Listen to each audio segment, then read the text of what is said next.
I think I'm continuing the membership document. Again, I'm Chief Zane Bell. We'll just come right there. The membership in a lot of the groups want to know your tribal affiliation. And that's a total arbitrary type comment because I mentioned one of the other videos, the map that the British Crown created just after the 1763 up into the 80s. They kept on changing the names of the groups from Kilisatron, Nipisapren, Christo. I forget all the list. I haven't got the map with me right now, but I'm going to look for that. But everywhere in Ontario, they changed the names depending on who they were talking to. And when you look at the Anishinaabe people, just the Anishinaabe people in Ontario, over time there has been the Chippewa, Ojibwa, Ojibwa, Odawa, Potawatomi, Mississauga, a whole bunch of other ones over that time period, and other names that had a French relationship, like the Christos, right? So I don't know if they were supposed to be Christian Indians that they Christianized and they moved to the north of Sault Ste. Marie. I'm not sure. So when different groups are asking which tribe you affiliate with, if you're in Eastern Canada, you're basically one of two groups. You're of the Longhouse people, the Haudenosaunee, the Iroquoian groups, and there's of the Six Nations, right? Or you're Anishinaabe, personally being Anishinaabe, because that is of the people, that's the Algonquin language, but even in that you have all the Chippewa, Ojibwa, Mississauga, Abenaki, Mi'kmaq, Lenape, Penobscot. There's a whole series of the ones. And we have a lot of relatives back and forth across the border into Upper Maine, New Hampshire, Vermont, New York, Ohio. There were 65 Métis communities south of the border. And if you are, for some reason, recent immigrant to Canada through marriage or whatever, and your family who's from those 65 plus Métis communities south of the border of the War of 1812, well, you're still eligible for membership in a lot of our, especially in our group, because we're all one people. I have unbelievable number of relatives that are south of the border. Well, I don't disregard them because a colonial group came in and occupied the lands we were on. We went back and forth, and we were under the Jay Treaty. We went back and forth and still doing that under the Jay Treaty. So tribal affiliation is a dubious definition. So keep in that mind when they ask you which tribe you're from. Well, you're Anishinaabe, or you're Anishinaabe of the Anishinaabe people, right? That all covers everything. Or you're Haudenosaunee, person of the Longhouse, right? So you got the Seneca, Naida, the Cayuga, and et cetera, et cetera. So don't be too worried about, in some of the, I've seen some of the application forms, they want to know which tribe. And the reason for that, for those groups that are funded by the federal government, in the Indian land claim process, see, they've signed all these treaties right across Canada of the people they lined up behind chairs, like in Treaty 9, the Treaty 9 in 1905 and 1906 editions.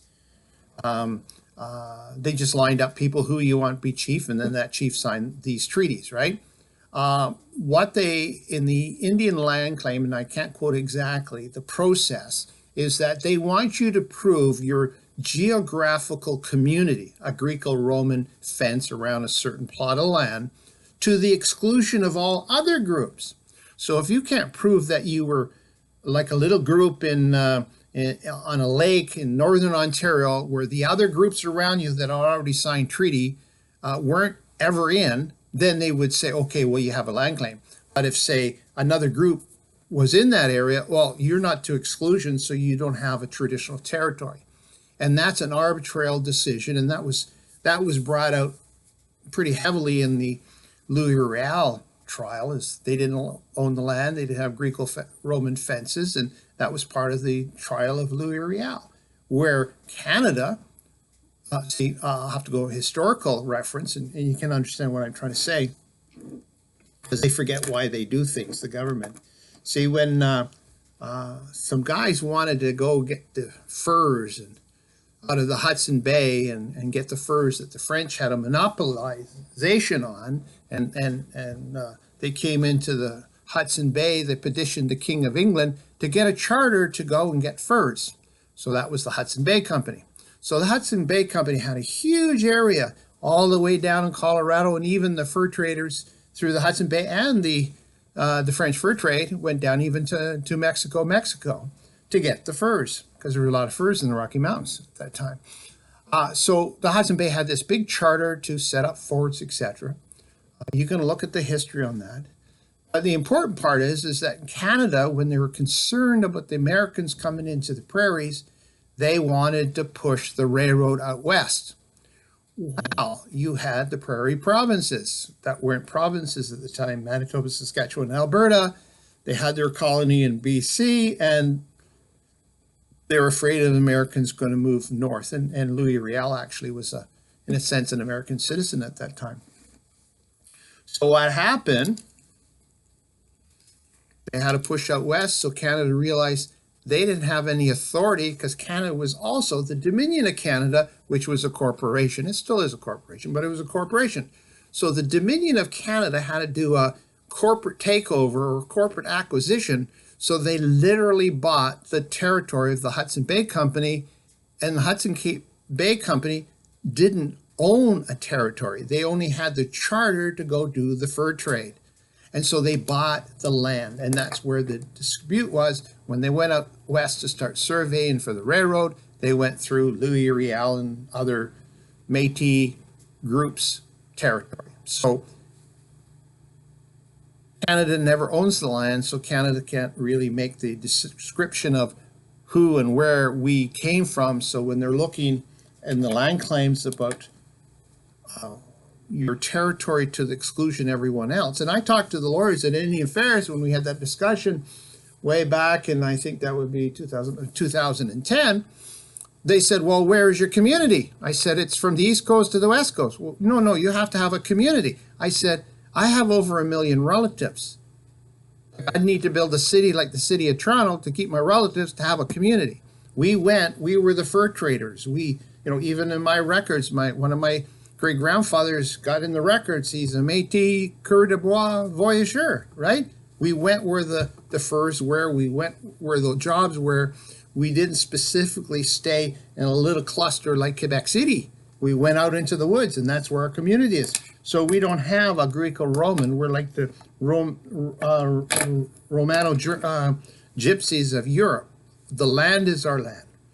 And so when you look at the definition of community, you're Anishinaabe, it's the whole eastern seaboard is all Anishinaabe territory, and Haudenosaunee territory as well, because they were also into southern Ontario, and actually at various times in the historical record, they were all the way up to the James Bay, and there was battles up in the James Bay with the Haudenosaunee people, or the Iroquois people, whichever phrase you want to use, depending on the people who are involved at the time, and I can't remember all those details. So don't worry about where your historical community is. Your historical community is the Anishinaabe or the Iroquois, Haudenosaunee, or whatever territories of the eastern seaboard. So we normally talk about ourselves is the eastern woodland Métis, whether you're of Iroquois, Haudenosaunee, whatever other group, Cherokee, whatever, or all the other Innu, Montaignais, Micmac, Abenaki, we're the eastern woodland Métis. That's your territory of the eastern woodlands. And that goes, just for simplicity, to the Métis National Homelands boundary, which was west of Dryden, which was the border between the Upper Canada at that time and the Indian Territory to the west. So hope that made some sense. And I just wanted to throw that in on membership, because I remembered that they want to know in a lot of groups which group you're affiliated, and they're all relating it to First Nations. I don't know, there seems to be this thought that a Métis has to be related to a First Nation, right? Like you were dumped out, you're half-breed, you're non-status Indian, but you're old enough, like in the Polly case, before the effective control of 18 something, there was an effective control issue in the Polly case, which was expunged, that you had to be related to the First Nation. Well, a lot of my family, especially just as point of context, my family was before any of the Indian Act. We were Métis before 1867. So there wasn't a specific Indian ban as under the Indian Act because there wasn't an Indian Act yet.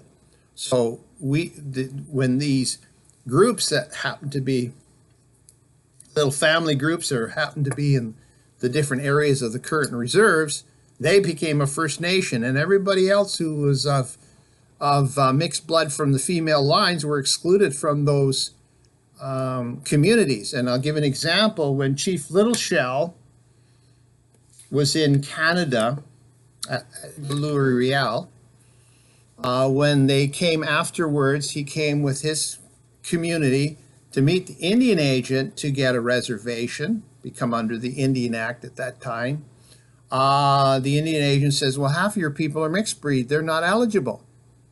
So he said, well, heck with that. He went south of the border and was met at the border of North Dakota with the Indian agents from the United States, and they welcomed them, and they had the Turtle Mountain Reservation all set up for them. So Chief Turtleshell and all his followers, family, and a lot of them were, in a sense, white, French Canadians, etc., that married in, they all became status Indians in the United States. And when I was doing research on that, I think all the family names but one I'm related to. And I've got cousins that I talk to on a regular basis with the Littleshell group. And after a while, Chief Littleshell and some of his followers didn't like living on a reservation, so they went west all the way over to Montana, where they are now, and they're in treaty negotiations, or finalized it with the federal government. So, you know, there's all kinds of specific history, and it's really important to get some understanding of the control structure of the government. It relates to how we're dealing with them now. And it's not, I'm just off the top of my head, it's very complex. But so this which tribe you belong to, is a dubious, or which community, it's not a simple thing to answer. So don't stress it, you're just an Anishinaabe, right? And if you're applying to us, you just say you're a member of us. Because, you know, our territory, I'm Mi'kmaq, Cape Sapel Mi'kmaq from the 1600s. I'm Abenaki from the Abenaki Confederacy, and the Abenaki Confederacy is part of the Wabanaki Confederacy. And, you know, it gets very complicated when you get back in those time periods. So just put down your Anishinaabe, the Anishinaabe territories of the Eastern Woodland. That's your traditional territory. Yeah, I hope that helped when some people are trying to figure out, you know, how they fit in. Like you and some will be like from Rama. Yeah, they may have had a great-grandparent who was from a lady who was from Rama, and she married a colonial, and that's your descendancy. So yeah, that's kind of where you came from Rama First Nation, but the government will look at you as a non-status Indian, and the Daniels case didn't specifically say what the rights of a non-status Indian is. They talked only about the Métis as being now Indian. So that's another whole big legislative, legal battle to still determine what the rights of Métis are, because they just called us Indians. That was basically it out of the Daniels after 34 years. So I don't expect any major changes. And it comes down to only one thing when you're dealing with the government. How much money have you got? And that'll be a whole other discussion later in another video, the ramifications of economy. Okay, you all have a good, I hope that helped, or I confused more, but that's okay. And I apologize for the little slips of my tongue. I think that's part of the residual of the brain surgery. Not that I'm bitching at all or anything. I'm alive and I'm happy about it. So you all have a great day, and Bo Mapi.